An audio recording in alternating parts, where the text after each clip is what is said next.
Kalau kita ngebahas mengenai Hamka, kayaknya seharian itu tuh nggak akan beres lah Teh. Karena sebenarnya Hamka ini tuh menyimpan banyak banget 1000 kisah gitu ya Teh, yang nggak bisa diceritain untuk sehari doang.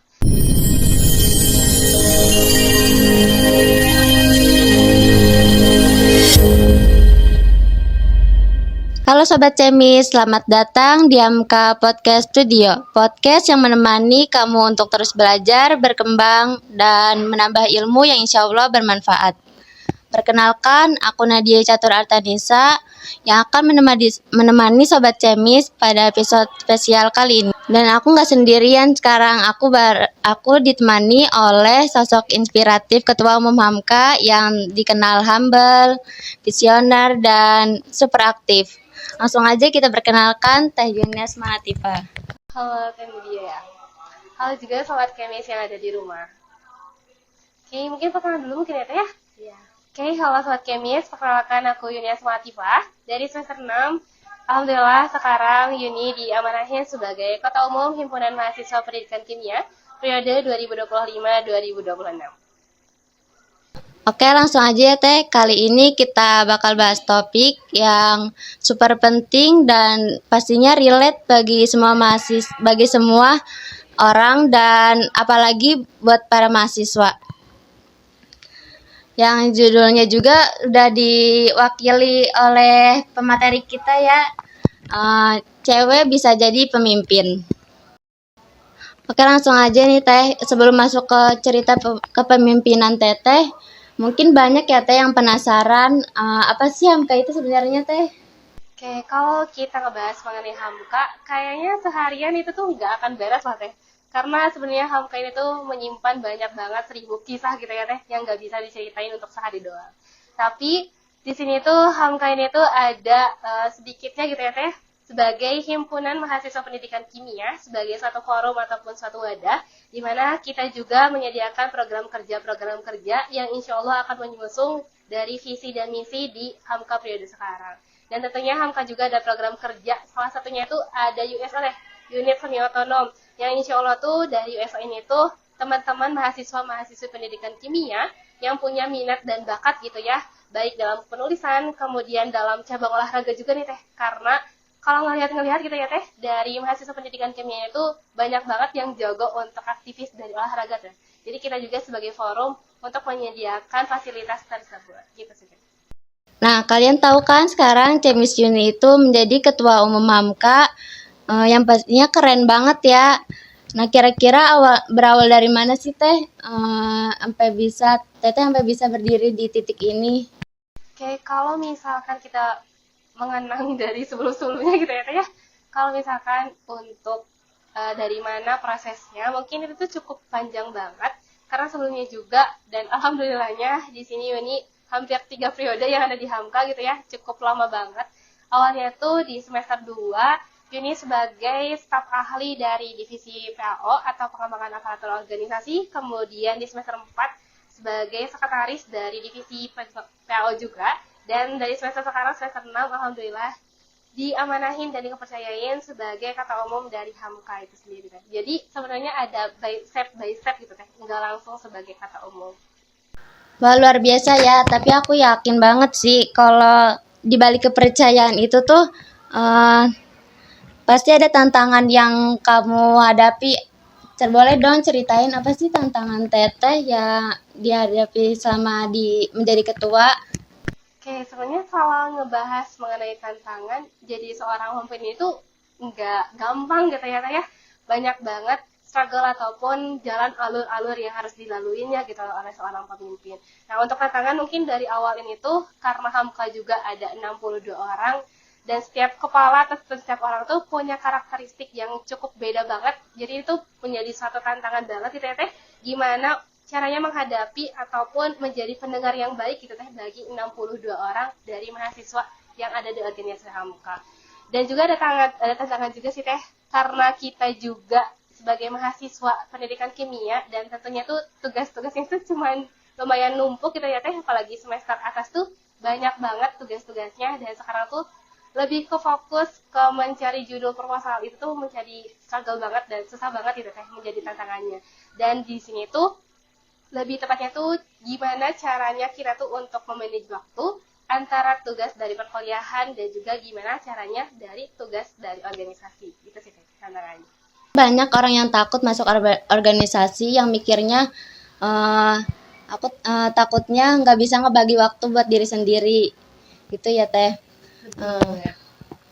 Oke, kalau misalkan kita ngebahas mengenai membagi waktu untuk diri sendiri gitu ya teman-teman, mungkin itu cukup benar banget karena kebanyakan waktunya tuh kita pakai di organisasi dan juga di perkuliahan gitu. Jadi waktu untuk diri sendirinya tuh sedikit banget gitu. Tapi tenang aja teman-teman semuanya, karena kita juga di organisasi HAMKA ini tuh udah bisa dibilang sebagai keluarga gitu ya Teh ya. Jadi walaupun waktu untuk diri sendirinya sedikit, tapi kita punya keluarga yang alhamdulillahnya itu bisa menambah impact buat kita gitu Teh. Setuju banget nih teh. Boleh dong share pengalaman teteh, share pengalaman kegiatan teteh selama di Hamka.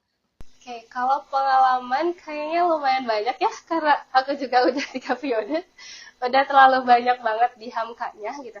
Kalau pengalaman, karena kita juga tadi jadi seorang pemimpin gitu Teh, sebelum Yuni sebagai ketua umum, sebelumnya juga pernah diamanahin sebagai ketua dari organizing committee atau ketua AC dari program kerja PBAK jurusan atau sering dikenal dengan orbital atau orientasi dan bimbingan anggota alkemi gitu Teh.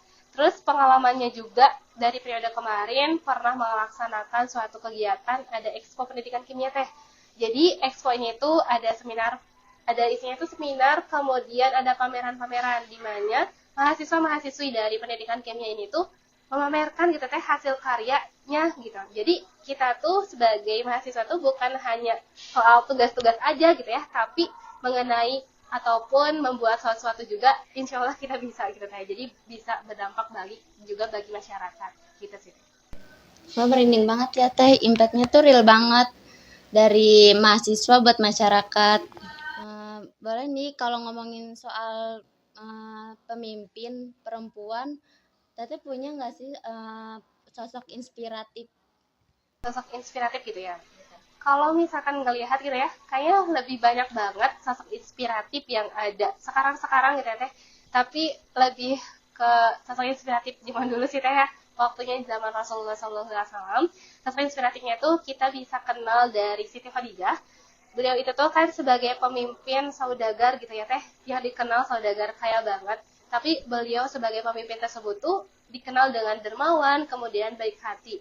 Karena pernah juga ngedengar gitu ya Teh ya, bahwasanya Siti Khadijah ini tuh membolehkan para pekerjanya tuh membuka tokonya gitu, membebaskan orang-orang yang kelaparan di luar sana tuh buat masuk gitu, buat memakan suatu makanan yang bisa disediakan di toko tersebut gitu Teh. Jadi kan udah kelihatan banget ya Teh ya, bahwasanya Siti Khadijah ini tuh menjadi seorang atau sosok pemimpinnya itu yang sungguh luar biasa gitu Teh, karena beliau juga baik terhadap para pekerjanya gitu.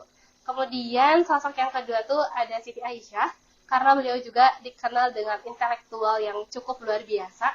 Beliau juga dikenal dengan kecerdasan yang cukup luar biasa dan rasa ingin tahunya tuh tinggi gitu Teh. Jadi itu menjadikan sosok yang inspiratif banget bagi saya gitu. Mas setuju banget nih, Masya Allah ya teh. Nah terakhir nih ya teh, apa sih pesan dari teteh buat cewek-cewek yang mau ikut, yang mau aktif dalam organisasi atau bahkan mau jadi pemimpin? Kayak teman-teman yang ada di rumah mungkin ya, kalau misalkan teman-teman pengen ada niatan untuk menjadi pemimpin, sebenarnya pemimpin itu tuh bukan hanya pemimpin dalam suatu organisasi yang banyak orangnya gitu Teh, tapi bisa dimulai dari diri pribadi. Jadi teman-teman coba mulai dulu dari diri pribadi menjadi pemimpin untuk pribadinya sendiri. Kalau misalkan teman-teman pengen banget untuk bekerja keras gitu ya, berusaha untuk menjadi pemimpin dalam suatu organisasi, boleh banget teman-teman. Teman-teman jangan takut, tapi teman-teman harus berani mengambil resiko, berani untuk memulai, berani untuk mengakhiri, berani untuk menjalankan suatu tugas yang ada di organisasi tersebut gitu teman-teman. Jadi intinya teman-teman harus percaya diri gitu, bahwasanya teman-teman di sini ataupun di sobat di rumah juga pasti bisa menjadi pemimpin. Wah, Masya Allah banget ya pesannya. Terakhir banget nih ya teh. Kalau apa sih harapan teteh ke depannya buat Hamka? Oke, harapan buat Hamka semoga himpunan mahasiswa pendidikan kimia bisa berjalan lebih baik lagi, kemudian bisa menjalankan program kerjanya yang sesuai gitu ya, dan bisa menambah impact buat mahasiswa pendidikan kimianya, karena aku juga yakin Hamka ini tuh jalan organisasi yang baik gitu ya bagi mahasiswanya. Jadi kalau misalkan kita bisa membungkus organisasi tersebut dengan baik, insya Allah bisa membantu mahasiswa-mahasiswa pendidikan kimia. Jadi semangat terus untuk Hamka. Amin, makasih ya Teh Yuni udah bisa ngobrol bareng hari ini. Bikin semangat banget deh ngobrolnya, makin semangat. Oke, terima kasih banyak juga Teh Nadia. Terima kasih banyak juga Sobat Kemis yang ada di rumah udah mau nonton gitu ya Teh. Oke sobat Cemis, itu tadi obrolan aku bareng Teh Yuni di episode kali ini. Oke sobat Cemis, ya, itu obrolan aku dan Teh Yuni pada episode kali ini. Jangan lupa cewek juga bisa jadi pemimpin.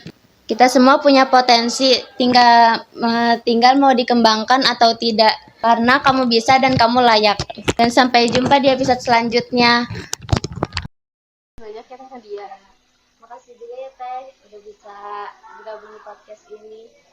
Wassalamualaikum warahmatullahi wabarakatuh.